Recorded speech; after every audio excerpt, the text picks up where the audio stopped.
नमस्कार दोस्तों, आप सबों का स्वागत है। बिहार बोर्ड इंटर परीक्षा 2023 के लिए इतिहास का बहुत ही महत्वपूर्ण ऑब्जेक्टिव प्रश्न। दोस्तों, यह आपका प्रैक्टिस सेट है। आप इस वीडियो को अंत तक जरूर देखें। अगर आप इतिहास का परीक्षा देने जा रहे हैं बिहार बोर्ड इंटर का, तो पहला प्रश्न है, लोथल कहाँ स्थित है? लोथल कहाँ स्थित है? तो गुजरात में। ऑप्शन नंबर सी सही है। अगला प्रश्न है, महाभारत किसने लिखा? महाभारत किसने लिखा? तो Ved Vyas. Option number C सही है। अगला प्रश्न आपका, चौथे बौद्ध संगीत कहाँ हुई? चौथी बौद्ध संगीत कहाँ हुई? तो इस प्रश्न का उत्तर हो जाएगा आपका ऑप्शन नंबर डी, बिल्कुल सही है, कश्मीर में। अगला प्रश्न है, हरिसेन किसका राज्य कवि था? हरिसेन किसका राज्य कवि था? तो ऑप्शन नंबर बी बिल्कुल सही है, समुद्रगुप्त का। हरिसेन किसका राज्य कवि था? समुद्रगुप्त का। अगला प्रश्न है, महात्मा बुद्ध का जन्म कहाँ हुआ था? महात्मा बुद्ध का जन्म कहाँ हुआ था? तो इस प्रश्न का उत्तर हो जाएगा आपका नेपाल में। अगला प्रश्न है, सिंधु घाटी सभ्यता का क्षेत्रफल कितना था? सिंधु घाटी सभ्यता का क्षेत्रफल कितना था? तो इस प्रश्न का उत्तर हो जाएगा आपका ऑप्शन नंबर ए, बिल्कुल सही है, लगभग 13 लाख वर्ग किलोमीटर। लगभग 13 लाख वर्ग किलोमीटर। ऑप्शन नंबर ए सही है। अगला प्रश्न है, सिंधु घाटी सभ्यता में लोथल की खोज कब आरंभ हुई? सिंधु घाटी सभ्यता में लोथल की खोज कब आरंभ हुई? तो ऑप्शन नंबर सी बिल्कुल सही है, 1955 ईस्वी में। अगला प्रश्न है, 16 महाजनपदों का उल्लेख किस ग्रंथ में है? अंगुत्तर निकाय में। ऑप्शन नंबर बी सही है। अगला प्रश्न है, मनुस्मृति की रचना किसने की? मनुस्मृति की रचना किसने की? तो ऑप्शन नंबर डी बिल्कुल सही है, मनु। अगला प्रश्न है, कनिष्क किस वंश का शासक था? कनिष्क किस वंश का शासक था? तो इस प्रश्न का उत्तर हो जाएगा आपका ऑप्शन नंबर डी, बिल्कुल सही है, कनिष्क कुषाण वंश का शासक था। अगला प्रश्न है आपका, त्रिपिटक किस धर्म से संबंधित है? त्रिपिटक किस धर्म से संबंधित है? तो बौद्ध धर्म से। त्रिपिटक किससे संबंधित है? बौद्ध धर्म से। अगला प्रश्न है, सबसे प्राचीन वेद कौन है? सबसे प्राचीन वेद कौन है? तो ऑप्शन नंबर डी बिल्कुल सही है, ऋग्वेद। वेदों की संख्या कितनी है? 4 है। और सबसे बाद वाला वेद पूछ दिया जाए तो ऋग्वेद। और वेदांगों की संख्या कितनी है? 6। महापुराण की संख्या कितना है? 108। तो चलते अगले प्रश्न की ओर। सबसे प्राचीन वेद है ऋग्वेद। ऑप्शन नंबर डी सही था आपका। अगला प्रश्न है, ए फायर गोटोन एम्पियर। ए फायर गोटोन एम्पियर के लेखक निम्नलिखित में से कौन है? तो रॉबर्ट सिवेल। ऑप्शन नंबर ए सही है। अगला प्रश्न है, मार्को पोलो किस देश से भारत आया था? मार्को पोलो किस देश से भारत आया था? तो ऑप्शन नंबर बी बिल्कुल सही है, इटली से भारत आया था मार्को पोलो। अगला प्रश्न है, विदेशी यात्री टर्नवर्नियर एक था। विदेशी यात्री टर्नवर्नियर एक था, तो कौन था वह? ऑप्शन नंबर इसका हो जाएगा आपका ए, बिल्कुल सही है, जोहरी। ऑप्शन नंबर ए सही है, जोहरी था। प्रश्न है 17 नंबर, निम्नलिखित में से कौन अलवर महिला संत थी? निम्नलिखित में से कौन अलवर महिला संत थी? तो ऑप्शन नंबर सी बिल्कुल सही है, अंडाल। ऑप्शन नंबर सी सही है। 18 नंबर प्रश्न है, निम्नलिखित में से कौन संत बंगाल के निवासी थे? तो ऑप्शन नंबर बी बिल्कुल सही है, चैतन्य। अगला प्रश्न है, मीराबाई किसकी भक्त संत थी? मीराबाई किनकी भक्त संत थी? मीराबाई किनकी भक्त संत थी? तो इस प्रश्न का उत्तर हो जाएगा आपका ऑप्शन नंबर बी, बिल्कुल सही है, कृष्ण का। अगला प्रश्न है, निम्नलिखित में से बीजापुर का संस्थापक कौन है? निम्नलिखित में से बीजापुर का संस्थापक कौन है?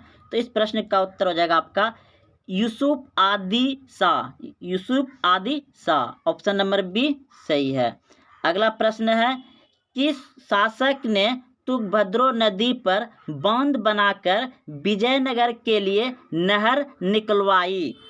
किस शासक ने तुंगभद्रा नदी पर बांध बनवाकर विजयनगर के लिए नहर निकलवाई? तो इस प्रश्न का उत्तर हो जाएगा देवराय प्रथम, ऑप्शन नंबर बी सही है। अगला प्रश्न है, किसने लीलावती का फारसी अनुवाद किया? किसने लीलावती का फारसी में अनुवाद किया? दोस्तों लीलावती एक बुक होगा और उसका अनुवाद यानी कि फारसी में लिखा किसने? तो इस प्रश्न का उत्तर हो जाएगा आपका फौजी, ऑप्शन नंबर ए सही है। अगला प्रश्न है, निम्न में से किस शासक ने कश्मीर में शालीमार बाग का निर्माण करवाया? निम्न में से किस शासक ने कश्मीर में शालीमार बाग का निर्माण करवाया? तो इस प्रश्न का उत्तर हो जाएगा आपका ऑप्शन नंबर बी, बिल्कुल सही है, शाहजहां ने। अगला प्रश्न है, महाभारत का अनुवाद निम्नलिखित में से किस नाम से किया गया है? महाभारत का अनुवाद निम्नलिखित में से किस नाम से किया गया है? तो इस प्रश्न का उत्तर हो जाएगा आपका रजमानाम, ऑप्शन नंबर बी सही है। अगला प्रश्न है, खालसा सेना की स्थापना किसने की? तो इस प्रश्न का उत्तर हो जाएगा आपका ऑप्शन नंबर बी, बिल्कुल सही है, खालसा पंथ सेना की स्थापना किया था गुरु गोविंद सिंह ने। अगला प्रश्न है, अमृतसर नगर की स्थापना किस सिख गुरु ने किया था? अमृतसर नगर की स्थापना किस सिख गुरु ने किया था? तो इस प्रश्न का उत्तर हो जाएगा आपका ऑप्शन नंबर सी, बिल्कुल सही है, गुरु रामदास। अगला प्रश्न है, बंगाल में इस्तामारी बंदोबस्त कब लागू किया गया? तो इस प्रश्न का उत्तर हो जाएगा आपका 1793 ईस्वी में। अगला प्रश्न है, 1855-56 में कौन सा विद्रोह हुआ? 1855-56 में कौन सा विद्रोह हुआ? तो इस प्रश्न का उत्तर हो जाएगा आपका मुंडा विद्रोह हुआ, ऑप्शन नंबर डी सही है। अगला प्रश्न है, 1857 ईस्वी का विद्रोह कब प्रारंभ हुआ था? 1857 ईस्वी का विद्रोह कब प्रारंभ हुआ था? तो इस प्रश्न का उत्तर हो जाएगा आपका बी नंबर, बिल्कुल सही है, 10 मई को 1857 ईस्वी का विद्रोह हुआ था 10 मई को।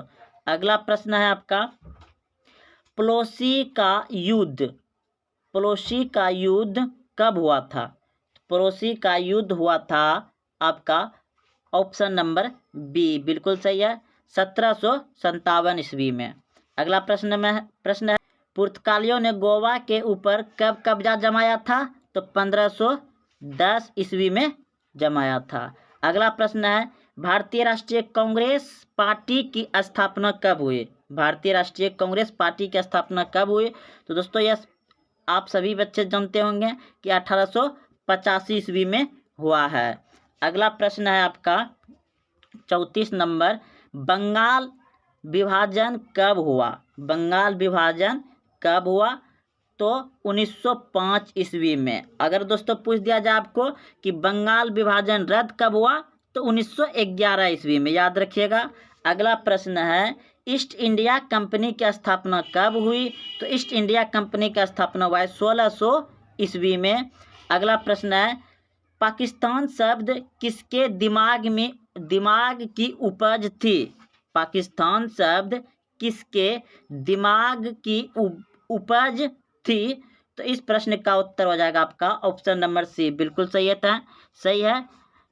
इसका हो जाएगा रहमत अली का। अगला प्रश्न है, कैबिनेट मिशन भारत कब आया? कैबिनेट मिशन भारत कब आया? तो 1946 ईस्वी में कैबिनेट मिशन भारत आया था। अगला प्रश्न है, भारत कब अपना स्वतंत्रता दिवस मनाता है? भारत कब अपना स्वतंत्रता दिवस मनाता है? तो 15 अगस्त को स्वतंत्रता दिवस मनाता है भारत, और 26 जनवरी को क्या मनाता है? गणतंत्र दिवस। अगला प्रश्न है, संविधान सभा का अस्थायी अध्यक्ष कौन था? संविधान सभा का अस्थायी अध्यक्ष कौन था? तो इस प्रश्न का उत्तर हो जाएगा डॉक्टर राजेंद्र प्रसाद अस्थायी अध्यक्ष था। अगला प्रश्न है, भारतीय संविधान बनकर कब तैयार हो गया था? भारतीय संविधान बनकर कब तैयार हो गया था? तो इस प्रश्न का उत्तर हो गया 26 नवंबर 1949 को भारत का संविधान बनकर तैयार हो गया था। 26 नवंबर 1949 को भारत का संविधान बनकर तैयार हो गया था। तो दोस्तों, यह 40 प्रश्न आपको इतिहास में पूछे गए हैं बहुत बार, और बिल्कुल ऐसे ही प्रश्न पूछे जाएंगे बिहार बोर्ड इंटर परीक्षा में। अगर आपको अच्छा लगा तो कमेंट करें और अपने दोस्तों में शेयर जरूर करें। जय हिंद, जय भारत।